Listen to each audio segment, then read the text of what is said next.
સુરત આવું છું સોમવારે 4-5 વર્ષમાં પૈસાની ઉપાધિ જો ઝીરો કરી દેવી હોય ને તો કેન્ટોન ફેર 2026 તો હજી બી બહુ નાની વાત છે. ટેક્સટાઇલને લગતા સાંઘાઈ છે, હેંગઝાઉ છે, યુવી છે, ખચાવ છે, આ પ્રોવિન્સની વિઝિટ કરો.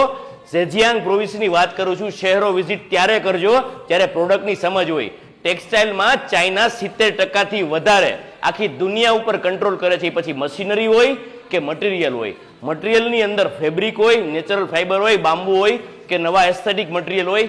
ગાર્મેન્ટ સેક્ટરની વાત નથી કરવી આપણે, બહુ વિશાળ ક્ષેત્ર છે. એના માટે કેન્ટોન ફેરનો ત્રીજો ફેઝ છે. આપણે કેન્ટોન ફેરના ત્રીજા ફેઝની અંદર સોંગડા માર્કેટની સામે જ હોટલ રાખેલી છે. કેન્ટોન ફેર ત્રીજો વિઝિટ કરતા હોય એક્સપ્લોર કરો, વિઝિટ કરો અને પૈસાની ઉપાધિ 3-4 વર્ષમાં પૂરી કરો. માર્કેટમાં 20 વર્ષ ધંધો કરવાનો કોઈ મતલબ નથી સર. પૈસા બનતા બનશે, કયા લેવલે સુખી થવું છે ને એ વિચાર કરજો. કેન્ટોન ફેર 5000 લોકો કામ કરે છે, પરંતુ કેની યારે આપણું કામ થાય છે ને એ વિચારજો. Thank you.